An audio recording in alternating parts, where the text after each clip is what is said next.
on your seatbelt. It's going to be a bumpy ride. Chrissie is hilarious.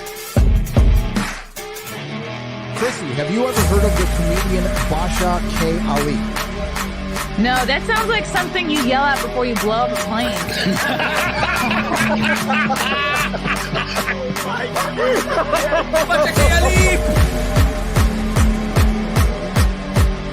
30 seconds remaining. But you know what, good thing to say, I doubt it will stand up to subject. I haven't been disrespectful to you at all. I was very confused by the title, Everything Everywhere All at Once, because that's also what we call it when Ash takes off his shirt.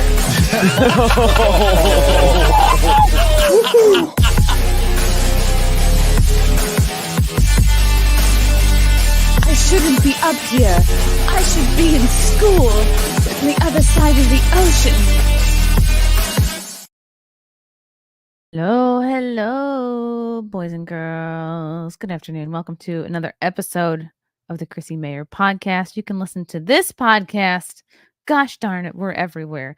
iTunes, YouTube, Spotify, SoundCloud, Rumble, Rockfin. Please like and subscribe. Please subscribe on YouTube if you have not yet done so. I'm inching closer and closer to 100K. Can't wait to put that silver play button right here. Very exciting guest today. I'm so excited that she was able to carve out some time for us, especially considering she is currently living in Florida and doing hurricane prep. So I'm so happy she's able to squeeze out a few moments.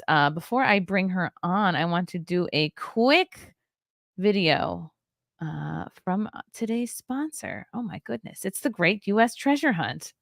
What is that, you ask? Well, this video is going to tell you. Hit it. The Great U.S. Treasure Hunt.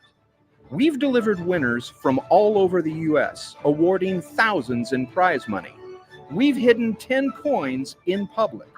And for the first time, we give the clues to their exact location in a comic book format.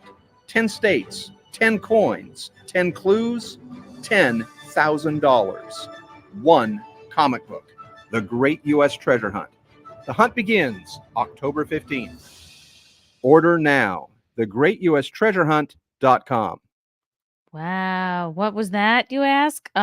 It's basically like a scavenger hunt where you can win money and prizes and such. The greatustreasurehunt.com returns in 2024 with $10,000 in prizes up for grabs. They've hidden 10 coins in 10 states, and the clues to their exact location is in a comic book, much like this one that mails out October 15th. Order now. Use promo code CMP to save $5 on any package. Go to thegreatustreasurehunt.com for full details. The coins are distributed all over the United States. Two Great Lakes states, 2 Gulf Coast states, 2 state capitals, 2 states that border the Pacific Ocean. They're all dispersed. Okay, so don't worry that they're just going to be all in one spot. The coins are hidden, not buried, so don't bring that shovel or metal detector. The clues are in that comic book that I just showed you. They've given away over 40 grand in the past, and this year they're going to give away at least $10,000 more. All books will be mailed via first class mail on October 15th. There's no guarantee what date that will arrive to you. That depends on your local post office. No clues will be released on the website, YouTube, or any other social media for at least 2 months. So solve the puzzles in the book, partner with someone to find the coin, and enjoy your victory. Go to thegreatustreasurehunt.com and use promo code CMP to get $5 off your package. That's what she said. Oh my goodness. What a day. What a day. I'm so happy she's here. Who knows? She may have to bounce off and finish boarding up her house because she is in Florida. But I'm so happy that she could carve out a little bit of time for us today. I believe this is her second time on the podcast. She is an investigative journalist, a free spirit, a bit of a provocateur, but we love provocateurs. She is the founder of Loomer and the host of Loomer Unleashed. Ooh, and a former Project Veritas operative. And according to her Twitter bio, a feisty Jewess. I love that. Welcome back to the show, Laura Loomer. Thank you. Thanks so much for having me. It's great to be here with you. What a beautiful set. Thank you. New? I love it. Yeah, so it's this is my interview set, and then of course we have the Loomer Unleashed set, which is purple, of course, and that's my favorite color. But yeah, this is my my new setup. It's really great. I love it. It's stunning, and I think I'm looking at the exact same website, like, that you got these things here. I'm ordering something similar for there. Oh, Anyway, awesome. it's neither here nor there. My gosh, you're in Florida. How are you feeling about, and I'm sure you have lots of feelings because Yeah. there's how the Biden administration is handling or not handling the relief for this is now, I mean, there's been multiple hurricanes, but Well, people yeah, have. and that's the thing is where I am in Florida, we were supposed to have a tropical storm because obviously I live in Florida, but I wasn't in the direct zone of the hurricane. And so now it just updated, right, in my county where I live. And so I just got a notification 10 minutes before coming on saying it's been updated to at least a category 1 in your area. And so now I have to put the hurricane shutters up. And that's, of course, an ordeal because, well, I don't know how to put hurricane shutters up. That's what men are for. So I had to make For some phone real. calls so that I can have a nice man come help me with my hurricane shutters tomorrow. I just learned what sandbags were for this morning. I was watching like a video of people going like hovering around this big pile of sand, filling up bags. And I'm like, what's the point of it? I always thought there was like when you get your headshots done, they keep the lights from getting kicked over, but apparently they are to keep water from going under doors and such. I don't know. It's very scary. I live in New York, which is a little bit of a liberal hellscape, but Right. it's everybody moved. I mean, I think you've been in Florida for a minute, but I think so many people moved to Florida thinking finally, like we're free. Not what could possibly go wrong. Yeah, super hurricane. So hopefully it's not as catastrophic as they're saying it's going to be, but it's looking like it's going to be pretty bad. But you always have to prepare. You never know because a lot of times what will happen is they'll say, "Oh, it's going to be a category 4 or category 5." Or I remember when I lived in Palm Beach, I lived right down the road from Mar-a-Lago, and they said Hurricane Dorian, they projected it to be a category 5 storm. And I was in the evacuation zone and they were doing emergency evacuations. And so I ended up going north for the hurricane. And then it didn't even end up doing anything to Palm Beach. So you never know. I mean, a lot of times things can just change last minute. From what I've been reading, I think the Biden-Harris administration has given close to $1 billion. And please correct me if I'm wrong. I'm often wrong. But I think they've given close to $1 billion of FEMA money to the illegals instead of, using it for what it should be, which is emergencies such as these hurricanes that are coming towards us. None of this probably shocks you. It just feels Right. like it's Yeah. been done I mean, sneakily, quietly I'm behind not our back. I'm not shocked by anything the Biden-Harris regime does, but I don't know the exact number, but I know it's over $1 billion for sure. And of course, there's a lot of reports out about that, and they said they don't have enough money. And of course, Kamala Harris is now offering only $750, and it's like, well, what is $750 going to do? I am, a single woman, right? According to the government, I'm not married. I don't have children. I just have dogs, and my food bill, when I calculate all the food and the groceries and everything that I buy for my dogs every single week, it's over $200, sometimes $250. So how is $750 supposed to help somebody who just lost everything, doesn't have shelter? Maybe they have kids as well. It's just not a lot of money in this day and age. And when you look at the fact that illegal aliens are getting EBT cards and they're getting new clothes and they're getting housed in places like New York, I'm releasing the first episode of my docuseries today called The Great Replacement. And one of the places I visited throughout, making my documentary was the Roosevelt Hotel in New York City. And I remember seeing these illegal aliens, one of whom actually assaulted me. And we had to call the police. He tried to steal my cell phone. Yeah. And he ended up attacking the police officers. It's all on video. They were giving them free hotel rooms. And this was once a luxury hotel. This is a hotel that once cost, according to rates online, at one point they were charging $450, sometimes $500 a night to stay in this hotel. And so if that's what they're giving illegal aliens, it's really a slap in the face to all of these hurricane victims, many of whom are really struggling right now. I saw a Daily Mail report yesterday about how they expect to see a skyrocket in suicides because people have just been brought to their absolute brink and they are having a really hard time coping. Yeah, I think it's something like 1 in 5 or 1 in 3 hotels in New York City just have been fully dedicated to illegals, and even in places like Brooklyn, they'll be, they'll have homes with landlords, and instead of renting them out to their normal tenants, they're like, well, I can get more. I can get more from the government if I house illegals here. So, and then you have these illegals taking over entire houses, and there'll be like 30 people living in one house, and it really does affect these neighborhoods. And I'm glad you brought up your docu-series, and this is so exciting that this premieres today on Twitter. I'm going to show everybody this little teaser clip that you have on your profile, and then we can Thank talk you. more. We can talk more about your process for creating this.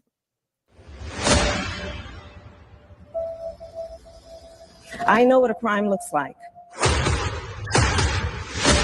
And I will tell you, an undocumented immigrant is not a criminal.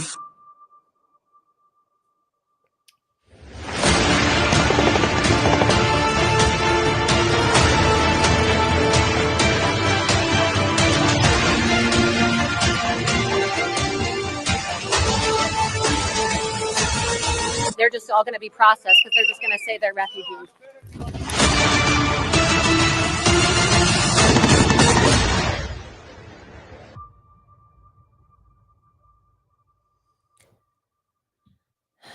Okay, wow, that's very scary, and I just can't believe that I don't know. I mean, we know it's happening, but to see it visually is like, it's a bit startling.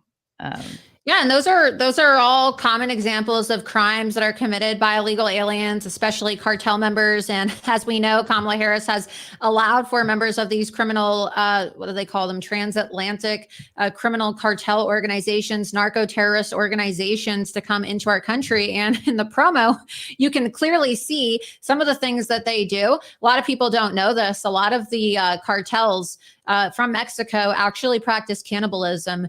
And one of the things they do for new recruits is they make them skin their victims alive. And so oftentimes you'll see that people who they kill have their face cut off. And so that was what I showed in the promo there.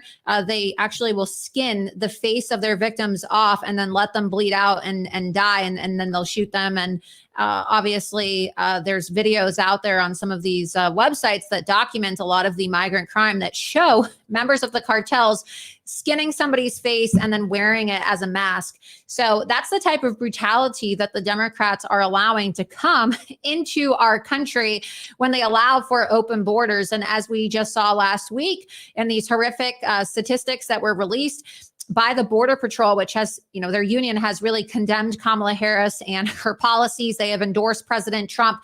She has allowed for nearly 14,000 convicted murderers and over 15,000 convicted rapists to come into our country. And so a lot of people think of it just in terms of migrant crime, rape, murder, the killings. That's obviously horrific. But what I hope to show people, and this is not a piece of right-wing propaganda, it's not hyper-partisan either. This docuseries, which the first episode premieres today on X and Rumble. I'll premiere the episode on my Rumble show, Loomer Unleashed, tonight at 8:30 p.m. Eastern. And then you can watch it as well on X if you miss it. Is to really appeal to moderates, independents, and Democrats, and people who seem to think that this concept of a great replacement is somehow a white supremacist conspiracy theorist. It's not. And when you look at the statistics and you look at the numbers, you cannot help but come to the conclusion that, yeah, we are being replaced. And we're not just being replaced in terms of demographics, but our culture is being replaced, and also our jobs are being replaced. And so a lot of time and effort was put into this, and showing really a historical analysis of how we got to this point and comparing the cost of living and showing people what the price of illegal immigration is for the everyday American. And we're not talking about change over the last 100 years. We're talking about 50-year difference. And it's really going to blow people's mind.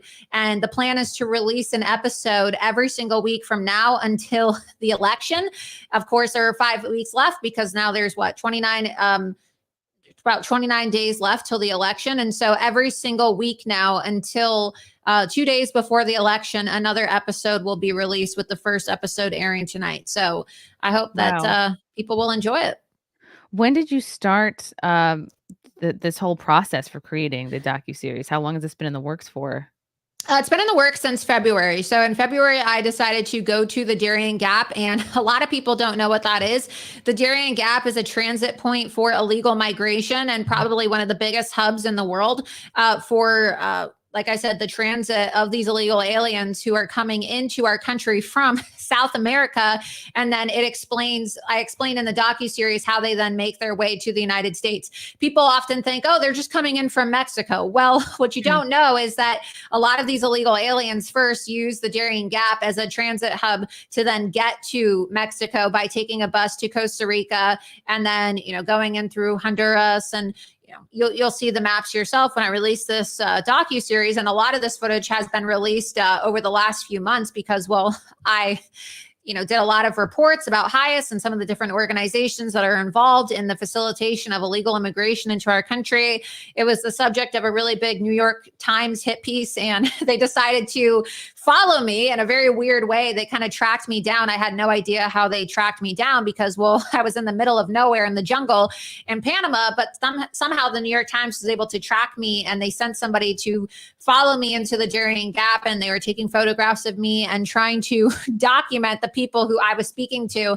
And without me knowing about this, I guess they somehow were able to get the contact information for several of the Islamic immigrant illegal aliens who I interviewed while I was there, including a Somali illegal alien who was trying to get into the United States and said that he was very interested in participating in our political process.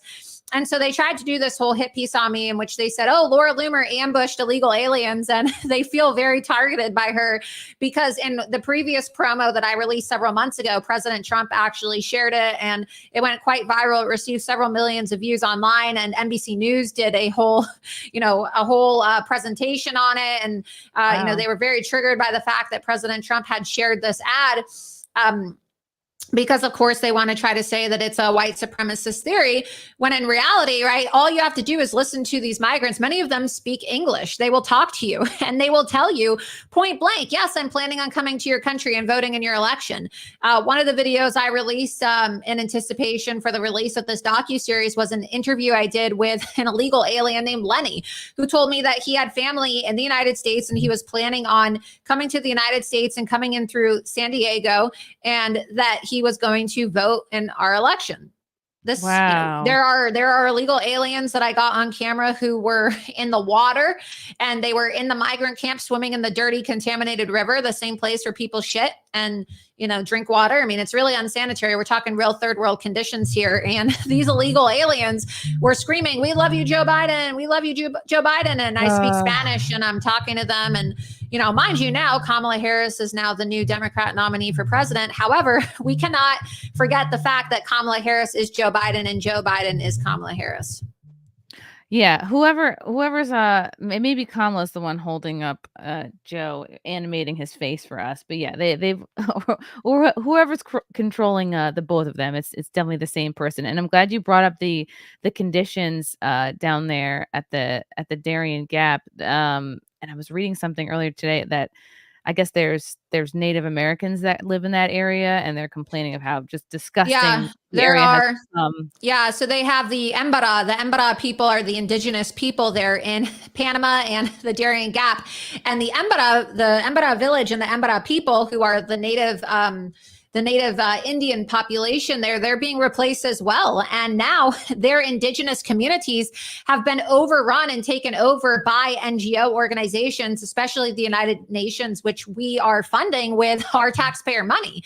And so really, ultimately, what I discovered, and I see you're playing the Real America's Voice clip. I know that Ben Bergquam also went down there. So, a few people have gone down to the Darien Gap, not many. But what I discovered when I was down there is that the Embera village is now being completely taken over by groups like the United Nations. And they have vaccinated all these people. Okay. They have gone into these communities and made them into made them into more contemporary, I guess you could say, participants in our society. And what does it mean? Why do I say contemporary participants in our society? Well, these were indigenous people who lived off the land. They were not using computers. They were not using internet. They were not using technology. Some of them had never seen cell phones. They had never seen computers. They had no idea what these things were until these illegal aliens started coming into their towns. And now that's what they're doing. A lot of them are now making money, and they have given up farming. They have given up all of their indigenous practices. And a lot of these communities have really just gone, completely neglected because they're making more money setting up little shops. Okay. So you have businessmen, you have Chinese who are actually, there's a lot of Chinese influence in Panama. The Chinese are trying to take over large portions of the Panama Canal. And as a consequence of this, you have a lot of Chinese business people who are now trying to create Chinese enclaves inside these migrant camps. And so a lot of the illegal aliens who are coming in through the Darien Gap are illegally coming from China. These people could be CCP operatives. They could be CCP spies. And one of the things I discovered actually when I was in one of the Embara villages is that they had Chinese stores. And so they told me that Chinese businessmen were coming in and they were driving supplies into these villages, and they were giving Chinese illegal aliens instructions on which camps to visit, which migrant camps to visit. And they actually have people there that help facilitate the illegal migration for these Chinese individuals. So you're in the middle of the jungle. Think about this. You're in the middle of the jungle in Panama. And you see a little hut, like a little shantyville, and it has Chinese writing all over it. And then you will see these little printed placards for QR codes that you can scan, and it takes you to Alibaba Pay. I mean, these are indigenous people who have never used the internet before, and they're just being completely taken over by Chinese operatives who are facilitating the invasion of our country. So no, it's not just Hispanics. It's not just Africans. I encountered in another video that I released, I hopped on a migrant bus. They were trafficking Africans in a bus from one of the migrant camps, the San Vicente migrant camp in Darien Gap, which is overrun by Chinese. It's also overrun by Africans as well. And they were all sick, and they were all dressed in full African garb. And you can actually hear in the video I got at night, looks like night vision, and you can see all of these on X. I've posted them. They're on Rumble too. The lady saying, "Oh, todos son enferma," which means like they're all sick. So they know that they're sick, and they're bringing them across our border, and they take these buses from the migrant camps in Panama and the Darien Gap, and then they pay $60 and then they go to Costa Rica. And then from Costa Rica, of course, there's more buses, and they make their way to the Mexican border, and then they come into our country. But you have NGO organizations inside these migrant camps that are actually giving illegal aliens maps. They're giving them maps with instructions, and just very detailed instructions, Chrissy. I'm talking about instructions that even detail the level of the water in case they have to cross a river, telling them when the best time of the year to cross the river would be so that they don't drown. Wow. And these are all NGOs that are receiving taxpayer money from the United States government. And it's, someone will be like, "Oh, well, you're a conspiracy theorist." But then you look and see, wow, how many of these migrants happen to be going straight for swing states. And it's a very scary prospect that, if Trump loses this election, there's going to be enough illegals in all these swing states to just sort of, they'll no longer be a possibility that they could swing purple. It's like they'll be all blue, and we'll just be screwed. It's scary to think about, and I don't want to be a Debbie Downer, but every day you see something that's like, oh God, can we win? Is it hopeless? Yeah, I think that Trump is going to win, but the issue is the fraud. I mean, we're already seeing issues in places like Arizona where the lawyer who was supposed to, it's an unbelievable story I broke the other day. The lawyer who was supposed to be representing Team Trump and the RNC there resigned because he was unwilling to file a lawsuit on their behalf to sue the Democrat Arizona's Secretary of State, who used to be a lawyer for the Mexican cartels, his name is Adrian Fontes, who was allowed for over 218,000 non-citizen illegal aliens to remain on the voter rolls, and they were actually sent voter registration forms. And so the lawyer who was supposed to be representing Trump and the lawyer who was supposed to be representing the RNC and the AZ GOP in Arizona resigned 3 days before early voting begins. So there's issues. And we've seen this in places like Pennsylvania, where they've imported thousands of Haitian migrants and illegal aliens. And, you know, all over the country in swing states, you have illegal aliens that have been imported, and secretaries of states wanting to say that it was an accident that these people are on the voter rolls. So if Trump doesn't get in, it will be because they cheated. Because right now, as of yesterday, he's up 10 points in national polls, according to the latest Polymarket poll. And why did the lawyer for the RNC, why do you think he refused to sue the Democrats? Because he's a rhino. He's a rhino. And I love President Trump, and I will, you know, always support President Trump. I'm as loyal as they come. But unfortunately, you know, President Trump has this impeccable talent, or I should say, people around him have this impeccable talent of hiring people who oftentimes are not loyal. And so this was a serious problem during the first administration, where we saw people that were very disloyal to President Trump hinder his ability to get things done. He obviously was a very successful president, but he could have been more successful if he had better people around him. And so there's just this impeccable ability to somehow always surround him with the worst people. And I'm not saying that all of the people that surround him are awful, but I'm also saying it's common sense to not hire the guy who used to represent Mitt Romney and Carly Fiorina. Like, do you really think that somebody is going to have your back when they represented your primary opponent when you first ran for president in 2016 and the guy in the Senate who voted to impeach you? I mean, it's not rocket science. You don't have to be an advanced political strategist to know, well, maybe we shouldn't be hiring people who worked for Mitt Romney to go work for Donald Trump. I don't know. Maybe that isn't such a great idea. Go figure. What could he do differently if he wins to get, you know, to vet people better? Make sure he doesn't have well, I mean, he could hire somebody like me, for starters. I mean, we're talking real talk here. There's nobody better at vetting than me. So regardless of whether it's me or somebody else, the point is that there needs to be a position. There needs to be somebody who is like a bulldog who just sits there, and their job is just to sit there and vet every single person who comes through the door, and to make sure that there really is, you know, extreme accountability and extreme vetting. Because unfortunately, well, there was an Office of Personnel during the first administration, and there was supposed to be during the second administration as well.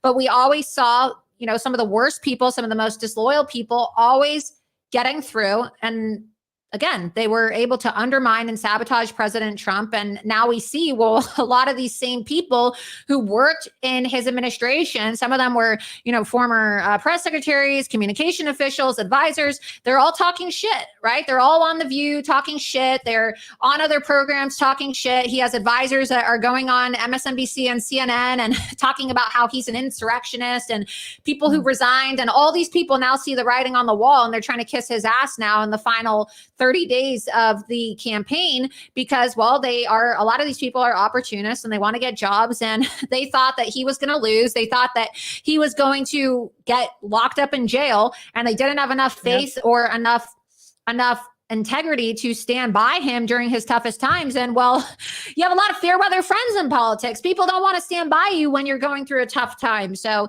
we need to make sure that, like I said, there has to be extreme accountability. And I've kept the receipts. I like to say, and it's not an exaggeration, I literally have a binder full of receipts. And so whether it's the DeSantis people or whoever it may be, I have receipts on everybody who was disloyal to President Trump this primary season. And I don't really care if you're somebody who came around and said, well, you know, I came to realize Donald Trump is good and I'm going to vote for him now. It's too little too late. You can vote for him and we're going to take your vote. But just because you came around doesn't mean that you deserve a position in the administration, right? And again, these are not my decisions. I don't work for President Trump, but I just think that, you know, we don't have any time left to lose, and we don't have time to waste. And so whoever does staff this second administration should be held to a loyalty test. And some people say, well, you know, we shouldn't have purity tests in this country. And, well, we shouldn't have loyalty tests. Yeah. I disagree. We don't have time I for that. disagree. Yeah. If you want to have a MAGA renaissance and you want to truly make America great again, you have to have standards of greatness that begin with your own moral clarity and your own ability to show and prove in a very public manner that you are a moral person, that you are a loyal person. And so I absolutely think we need to have loyalty tests, and they need to be public as well. I agree. I think you should work for Trump. I think you and your binder full of receipts should be um like just totally involved. I think you would be great. Little Larry Sharp's in the chat. Laura never backs down, not even to a hurricane. Thank you, Larry. Thank you. Thank you for the orange boy, Jeremy. David, what do you guys think of Nick Fuentes' off-Broadway musical Fuentel?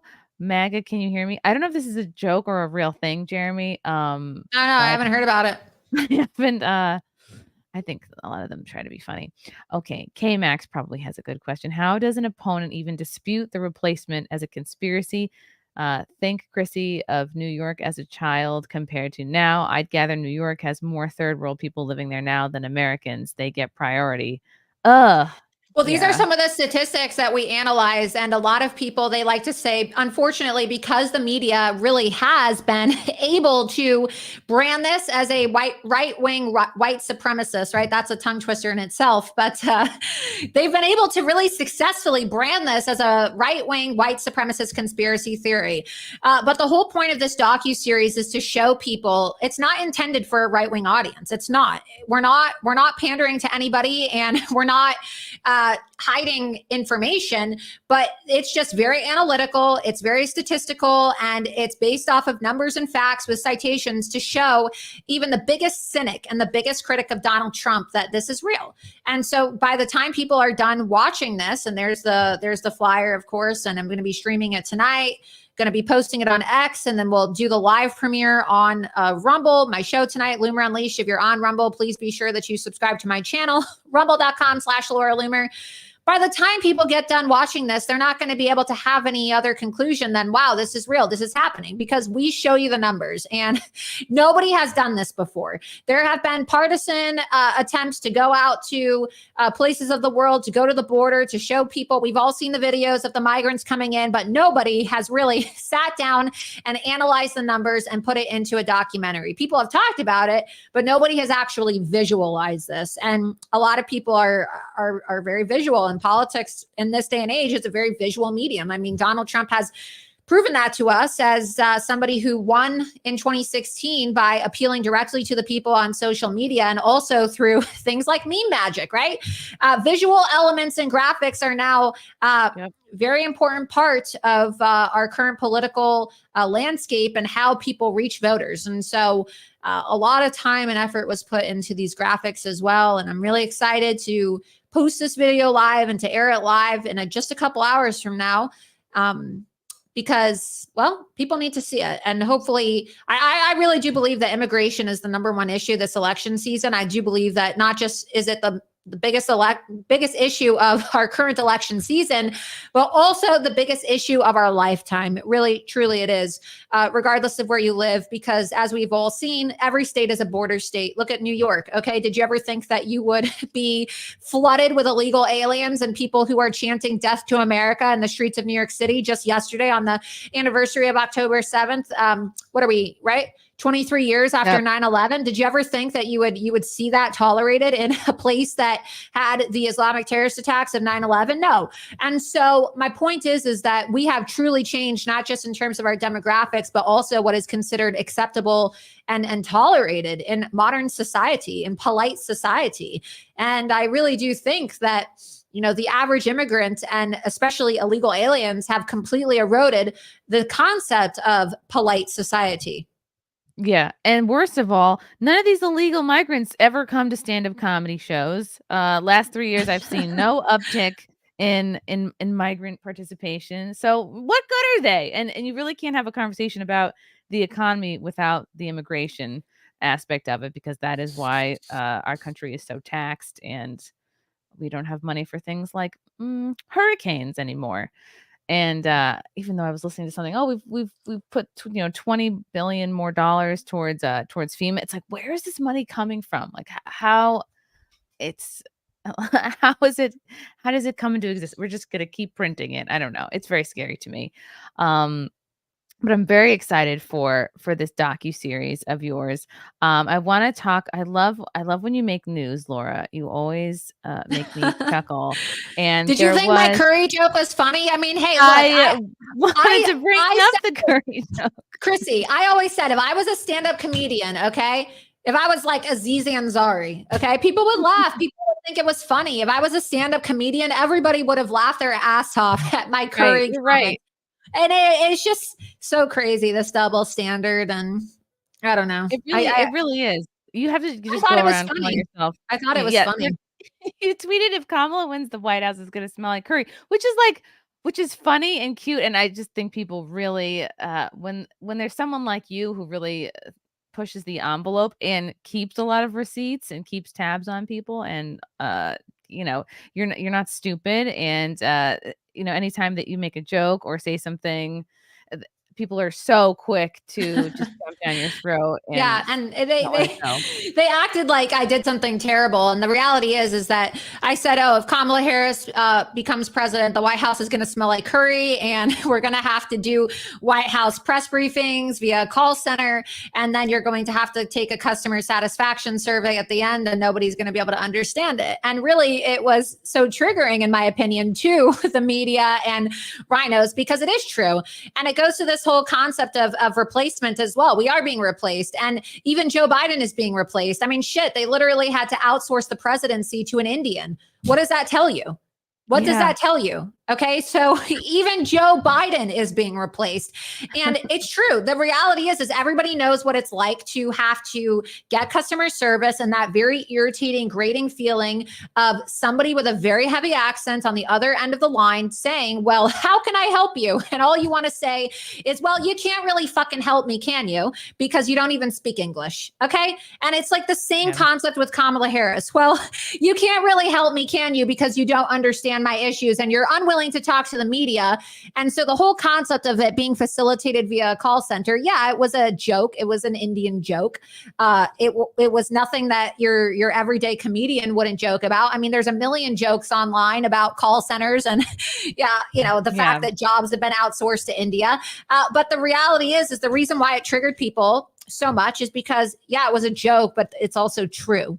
It's also true. And also, she's not really Black. I think, a lot of people don't like Candace Owens, but didn't she dig in a bit to her family background and found like, okay, maybe at most she's like 25% Black, that she lied about having she like a Black grandmother. She recently did that, but I mean, to be fair, right? I had, there are some of us who posted about that and reported on that before, and I'm not knocking anything that Candace has done, but I'm just saying that, there are people out there who did it first, including myself. And so that's one of the reasons too, the media went so crazy, because they said, oh, Donald Trump got his information from Laura Loomer as it relates to Kamala Harris not being Black. And there was a whole Washington Post article about it. And so my point is that, well, this has been a part of the discussion for a while. And she certainly dug into genealogy, but you don't really have to even go that far to see that she's not really Black. She has said in the past that she identifies as Indian and has always identified as Indian until she decided to really run for president. And you can see online that Black women find her to be extremely, when I say her, I'm talking about Kamala Harris, to be extremely unrelatable because, well, the things that she says are just completely ridiculous. Like, who cooks collard greens in the bathtub? Black women were talking about how you don't cook in the bathtub. And it's just very insulting, right? It's like that Hillary Clinton moment about how she carries hot sauce in her purse, right?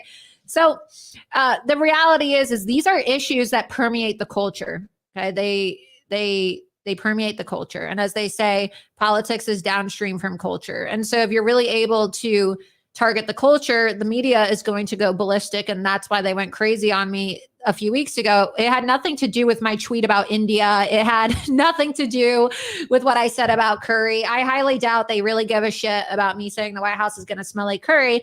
What they were upset about is the fact that I was able to interject the dog and cat eating comments, which again are related to immigration and the fact that we are being replaced. Our culture is being replaced. It is not okay to eat dogs and cats here. That is third world behavior. We don't do that here.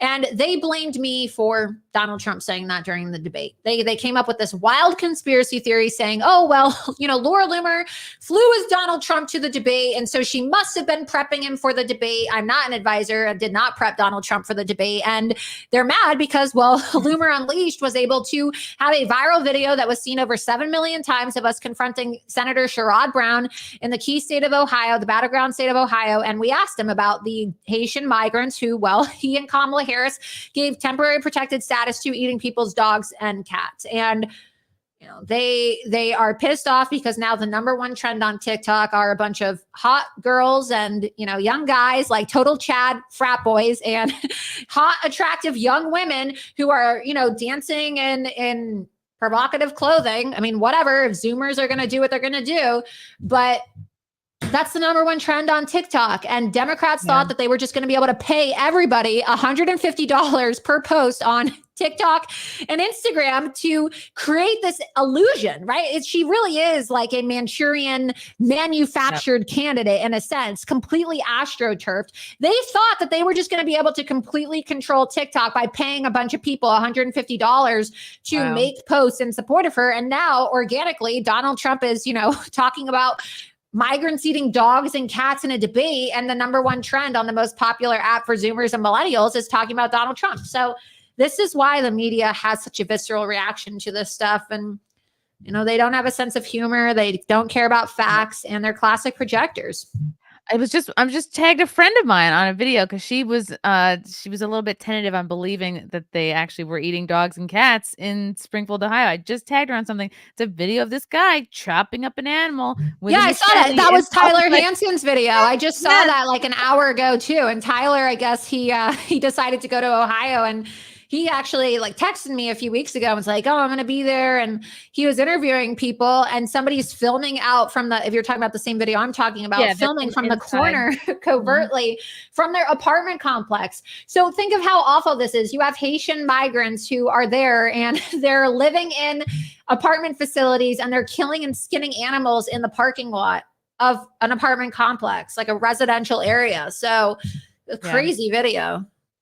And getting back to Harris Walls, they've done the fewest interviews of any presidential ticket. And I believe they have a bit of a media blitz planned for this last month. We saw Kamala was just on Call Her Daddy. She was just on, I think, 60 Minutes.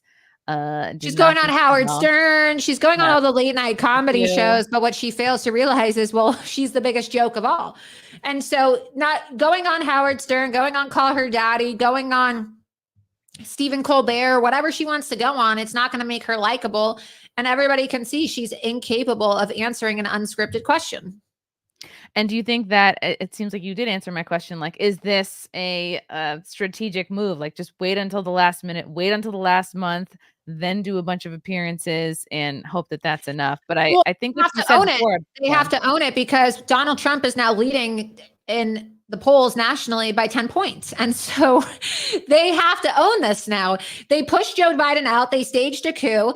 And now there's White House. I just posted about this last night. There's even White House staffers who are leaking. Just think about this. They are actually leaking the fact that Kamala Harris, whenever she has town halls or she speaks at a university or whatever she does, she wants her staff to get a bio of the person asking the question. They make them vet them so they're not like a secret conservative or some kind of plant asking a question, and they make them submit a slew of questions, and then they have to prep her on the questions so that regardless of which question is asked, she can answer it with a scripted answer.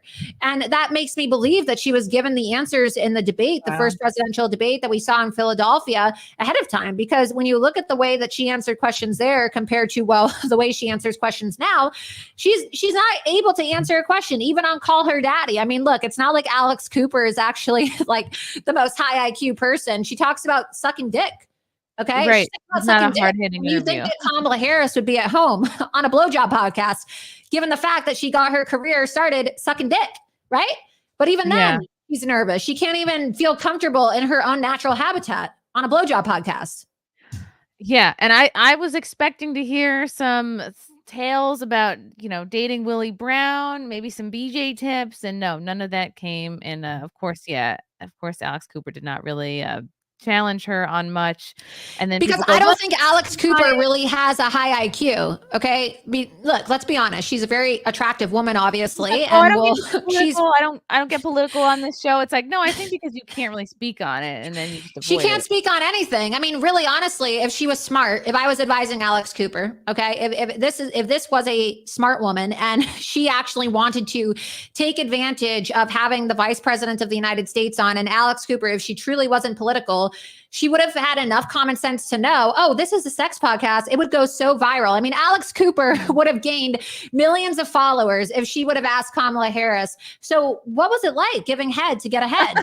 I mean, really, honestly, Right? It could have been funny. But she doesn't even have the intellect, in my opinion. I don't think that this girl really has the intellect to even know who Willie Brown is. I don't think she's that intelligent.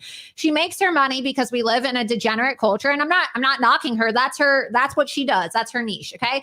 You want to make money talking about blowjobs all day? Great. Go do your thing. Go do your thing. And clearly it's working out for her because she signed a $125 million contract with Spotify. So she's clearly at home in that niche of teaching women how to suck dick. But the reality is that if she really actually wanted to take advantage of the Kamala Harris interview and make it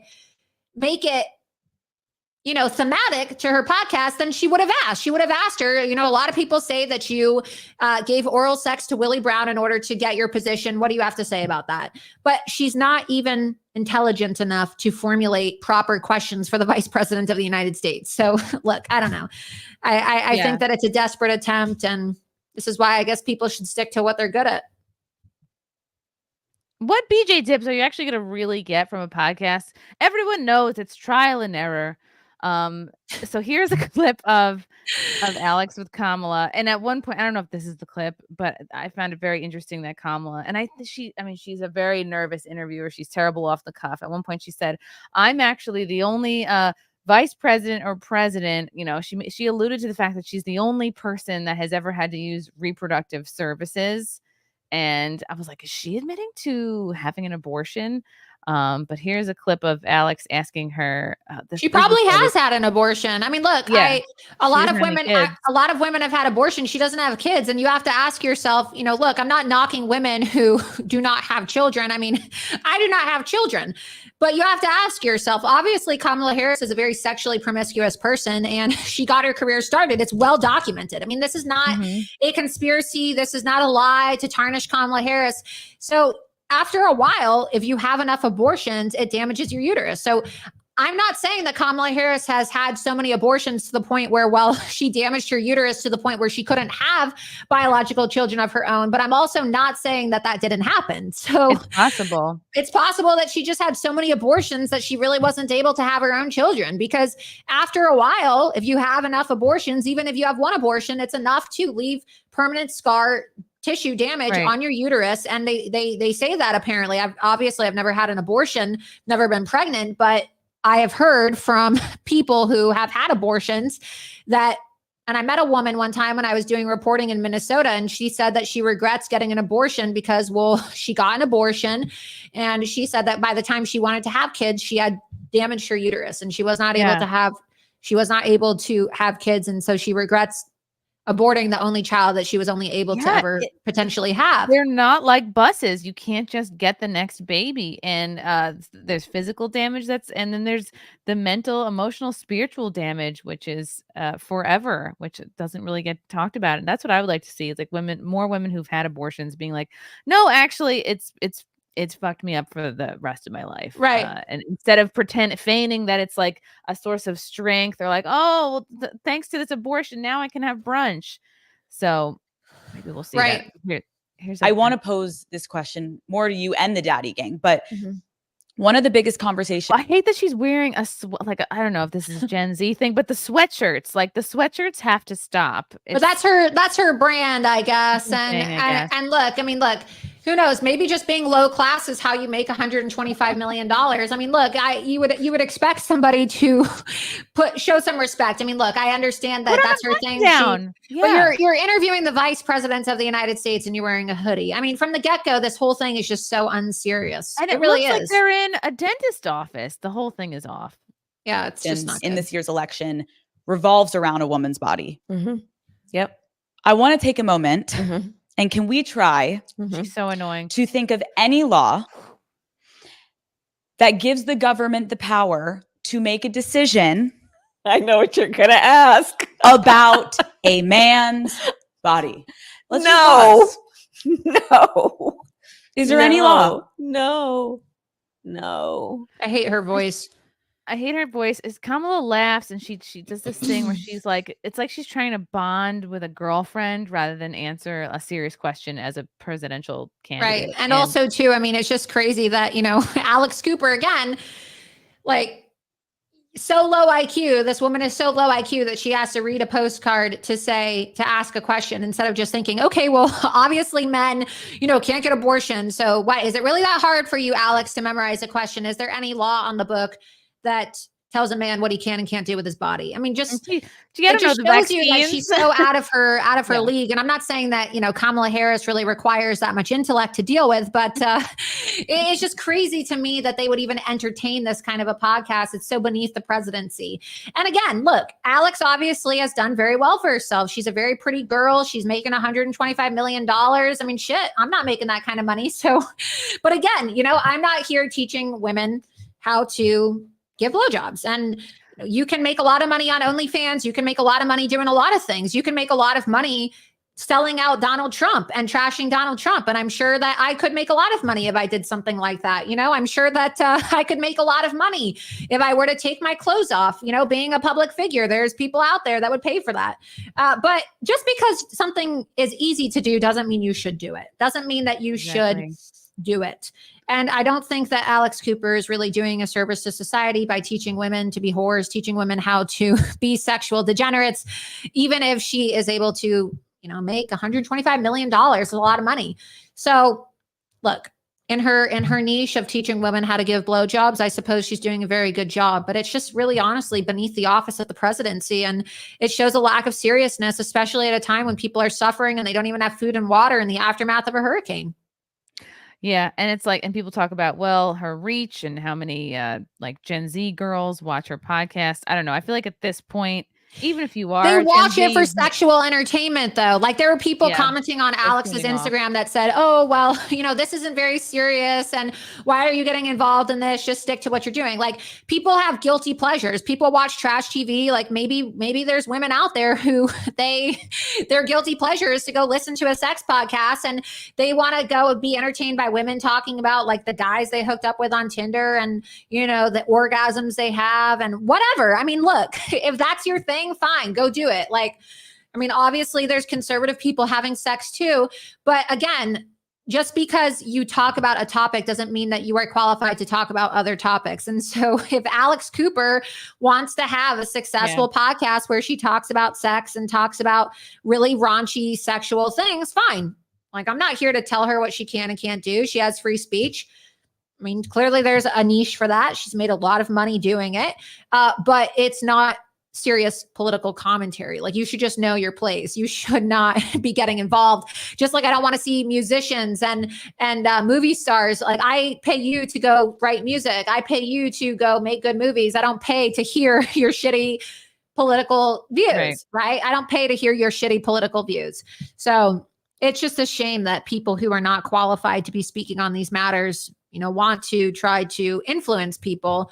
And it's, right. Plus she's a multimillionaire. She's not leading the life of the average American. That's another reason why people like Alex Cooper and celebrities, they shouldn't be giving out political advice, but again, you're not exactly like your average American if you're making $125 million. You're just not. Also, I think from my understanding, she lives in California. I'm sure she has security. Okay. I'm sure that she is not really affected by the migrant crime and all of the theft and all of the degeneracy in Los Angeles. Okay. So again, these people live in their bubbles. It's just like Taylor Swift, right? She's a billionaire now, apparently. And she has multi-million-dollar private security guards, private jet, and she can go online and tell people to register to vote, but she's going to be able to eat her designer food, designer clothes, whatever she wants, celebrity chef, private jet. She has a personal nanny for her cat. And most people are not able to make enough to, even pay for childcare. And there's people struggling to pick their kids up and, trying to buy their kids iPads, as awful as it may be, so that they're like virtual babysitters because they can't afford childcare. Okay. And this lady has a nanny for her cat.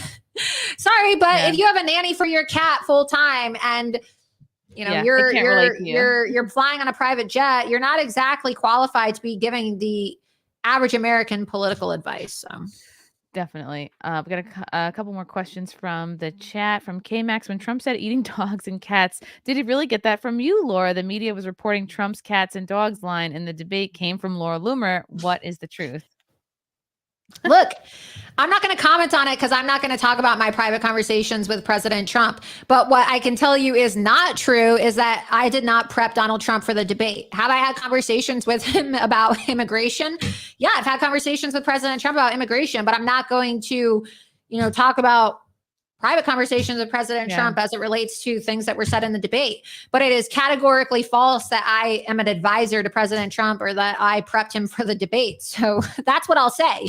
But they blamed me for it, and I don't really think it's a bad thing. Like, they want to act like it's a negative, and the reality is that this resulted in the #1 TikTok trend. So they want to act like him saying this during a debate was so awful, and Laura Loomer is influencing this and influencing that. Well, you now have Zoomers and you have everybody talking about immigration. The cat and dog line made immigration the #1 issue. So what is the negative here? Why are people attacking me for this? Because they can. And then they had rumors that you were hooking up with him. Did you see that? Yeah, it's just so gross. It's just so ridiculous, and it's just so over the top. And Bill Maher, tries to sexualize everything. Right, and it's Bill just Maher. It's really honestly so gross. It's false, obviously, but it's also just very disrespectful to the First Lady of the United States, Melania Trump. And it's just really icky that people would insinuate something like that because, there's no evidence whatsoever. And they showed photos of me hugging President Trump. So what? I gave him a hug. Like, you act like it's, a crime to give somebody a hug. Yeah, right. He's old enough. He's old enough. He's old enough to be my father. Okay. And the reality is, obviously I really love President Trump because he's a hero to me. He's an American icon. I care about him. I consider him to be a friend. But to try to over sexualize things and make it sound like, oh yeah, like somebody's having an affair just because I gave him a hug. I mean, come on. There are plenty of photos of other women giving politicians hugs. Doesn't mean you're having an affair with somebody. And it just shows you that the Democrats really are not the party of women because, they're willing to try to, like Monica Lewinsky me and try to accuse me of being a whore and a homewrecker when in reality, I flew on a plane. I mean, God, what was so awful about me flying on a plane? I was invited by him to attend the debate. What's the big deal? I said yes. Who would say no to that? Who would say no to Donald Trump? Who would say no to Donald Trump calling them and saying, you want to come to the debate? Nobody. Who would say no? Nobody I mean, honestly, who would say no to that? Nobody. That sounds like a blast. I was not going to say no. And it was an honor and had a great time. And then they tried saying that I'm a 9/11 conspiracy theorist when it's funny because I went from being what they called the biggest Islamophobe ever. They said, oh, Laura Loomer is such a bigot and she hates Muslims. I do not hate Muslim people, but I always said that 9/11 was an Islamic terrorist attack. I even wrote about it in my book. And then they tried to create this lie and say Donald Trump brought a 9/11 truther to the 9/11 memorial. And Laura said 9/11 was an inside job when I retweeted a video that somebody said at the very end that 9/11 was an inside job, but I wasn't retweeting the video because it said 9/11 was an inside job. I retweeted the video to highlight, isn't it weird how the government of the United States lost $2.3 trillion? They said they lost $2.3 trillion the day before 9/11. And isn't it weird how they're saying that they lost all this money to the Taliban and also they lost money in their accounting for Ukraine? And I was simply reposting the video because I saw this video online and I thought, wow, this has happened more than once. Like, there's pattern recognition. And I think it's important for us to point out patterns. I never said 9/11 was an inside job. And all they said for like 2 weeks straight is, oh, Donald Trump brought a 9/11 truther to the memorial, which is crazy to me because, you know, it's just anything to knock him down, anything to make him look bad. They're desperate. Bill Maher's such a creep. He had Haley Welch, the Haktua girl, on several weeks ago, and it was like, oh, he was very creepy to her. Like, I don't know, just not a fan. Well, he's just crazy. And, you know, for a guy that, you know, goes around and, I mean, according to reports I've seen, he's quite sexually promiscuous. And so he's not one to be talking. You know, it's one thing if you actually have your facts straight and you're talking about somebody having an affair. It's another thing to just make up bullshit and say, oh, well, here's a photo of Laura Loomer giving Donald Trump a hug. Like, it's ridiculous. It's so crazy. Insane. It's so crazy. From Sunny Harder, what is the minimum level of Trumpness needed to date Laura? Well, you got to be conservative and you have to be a Trump supporter for starters. And what else? Tall, dark, handsome, or do we like a blonde Scandinavian looking type? I like Scandinavian. I mean, look, I like that. I like blue eyes, you know. Opposites attract. I feel you on that. No, I have blue eyes, but I'm actually naturally blonde, believe it or not. But I just I like the darker look personally for my hair. But I don't know. I mean, just depends, right? Yeah. I'm a natural blonde too, dirty blonde. I dye this red and just. I mean, I guess whatever. What do they say? They say they're looking for a guy in finance, trust fund, blue eyes, 6 foot or something like that. Right. Oh, yeah, that was a song. They have that song, right? But women need to understand these are just unrealistic standards. I mean, I can't believe that there's women out there that actually think like, oh, well, you know, I'm not going to date anybody till I meet that guy who's in finance with blue eyes and, you know, trust fund guy. Most guys are not 6 feet tall, so.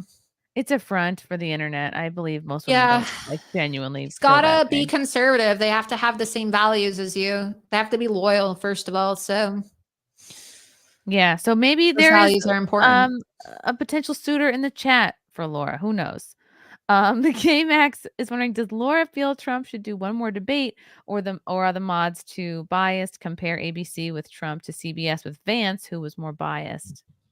There's no point for another debate. There really isn't. I mean, look, all the media is just going to be biased. And clearly, ABC News has still failed to answer whether or not they gave Kamala Harris the questions ahead of time, even though there are whistleblower affidavits and reports that were submitted to the FCC about this. So I do not think that, it's necessary at all for Donald Trump to have another debate. He's leading in the polls. And right now, it's just about reaching as many voters as possible and speaking to the issues. And Kamala Harris doesn't want to answer any, she doesn't want to answer any questions about the issues. She wants to obfuscate everything. And personally, I don't really think she's capable of answering any questions about the issues. Everything starts with, my mother was an Indian. I grew up in a middle-class house and I was bused. I was one of the young girls who was integrated into the school system. And it's always some sob story that involves Black people or Indian people or her mother. It's like, Jesus, her mother is dead. Okay. Are we electing this woman from the grave? Honestly, are we voting for her dead mother? Is that what we're doing? Are we voting for her dead mother, or are we voting for her? Maybe none of us are voting for her. I'm voting for Donald Trump, but it's just crazy. I've never seen a politician talk about their dead parent as much as Kamala Harris talks about her dead mother as it relates to why she should be elected as president of the United States of America. It's very weird. I know the Democrats like allowing for dead people to cast ballots, but my God, we are not electing this dead Indian woman to become president of the United States. It's all she has. She can't talk about the policies. She can't talk about her track record. Like, she currently is in office. People are like, there was that meme going around, woman saying that she's going to make changes and lower your grocery bill once she gets into office, and she's currently in office. So it's all she has. She's just trying to pull at people's heartstrings and be like, oh, look, I'm ethnically diverse. I'm Indian. Vote for me. One more question. Mark Sart. Good afternoon, Chrissy and Laura. Hope all is well with both of you. Laura, really appreciate all the work you do. I'm not surprised Kamala went on that podcast because it is how she got where she is. Exactly. So that's my point though about Alex Cooper is if she really was smart and she wanted to expand her audience and wanted to have a thematic episode for her blowjob podcast, she should have asked Kamala Harris about how she gave head to get ahead. Yeah, just get real with the people. From Cole Hazard, hey Christy, thanks for all that you do. Hi Laura, keep up the fight. Trump 2024. From Frank, does Laura feel betrayed by Tim Pool for throwing her under the bus? I don't know about that at all. I don't know. No, this was about when I was on Tim Pool's show and I basically said that we have a punishment for treason in this country. And I said that the punishment was, look, he apparently said that was like a bannable offense to even talk about it. So I know you're on YouTube right now, so people can go look at the clip. I don't want to get your channel banned. I mean, who knows if that's even true? That's what Tim said. But Kamala Harris used that clip to attack me on her official Twitter account and said, oh, look at this Trump supporter. They said Laura Loomer is a Trump advisor. And then he said that Tim Pool was too. Trump operatives and the advisor Laura Loomer basically called for the death and the executions of Democrats. And it's like, no, I never did that. And so Tim Pool files this lawsuit and basically says, oh, he had this clip that said, Laura's views are not my views. But the reality is that the views that Kamala Harris was saying were my views were not my views. I was simply talking about what U.S. law is. And so I just felt like, there was not really a need for him to have to even say, oh, her views are not my views, because we were having a very candid conversation. And like, what? That makes sense. They're not my views. I simply was just saying that there are people who are guilty of treason, and we have a punishment on the books for treason in this country. Yeah, it just sounds like he's being overly careful. But he makes millions of dollars on YouTube, and I'm not knocking him for it. Obviously, he's been very successful, so I know that he's very protective of his channel. So it is what it is. I mean, I don't hold a grudge. They reached out to me today, and they said, "Oh, you want to come back on Timcast?" I said, "Sure." Yes, so I don't have anything against Tim Pool, but I don't really feel like it was necessary for him to say what he said, and he sued her. And I don't know, it would have been nice if he reached out to me about the lawsuit, but whatever. Yeah, I feel you. Laura, I'm so conscious of your time. I know you have to get back to boarding up your windows and filling up your sandbags, and I'm going to pray for you in this hurricane. I really hope it doesn't, devastate your house, and it's very scary. I don't think it should be too bad where I am, but now that it's updated, because it's obviously there's 67 counties in the state of Florida, and so different counties are going to be hit harder than others. And it was supposed to only impact my area as a tropical storm, and then it updated to basically the equivalent of a category 1, even though it's a category 5. So when I say it updated in the area that I live in. And so I have to put up the hurricane shutters, and I was notified right before coming on your show. So, and I got to do the premiere tonight for my docuseries, and I got to do my show. So if you want to tune into Loomer Unleashed tonight, you can go to rumble.com/Laura Loomer, tune in live, subscribe to my channel, and you can also watch it live on X. And that's where I will be premiering the first episode of my new docuseries, The Great Replacement. Wow. Tonight at 8 p.m. Eastern, you said? 8:30 p.m. Eastern. 8:30 p.m. It will be on X. It will be on X earlier for people to watch it, but the actual live stream premiere will be on Rumble at 8:30. But I will be posting the episode on X before the show tonight so that people can watch it. Oh, I will definitely be tuning in. Looks really good. Laura, thank you so much for coming on. And thank you to the chat for you guys were pretty well behaved, all in all. Yeah, thanks for having me. I appreciate it. And it's great to be back on your show. Thanks for having me on. And I hope that you will enjoy the docuseries. And for those of you who are watching, if you're not following me, please be sure that you follow me on X and Truth Social at Laura Loomer. And the docuseries is completely free, so you won't have to pay for anything. And I hope you all enjoy it. Thank you guys. And thank you, Laura, for coming on. We'll see you guys next time. Bye. Bye.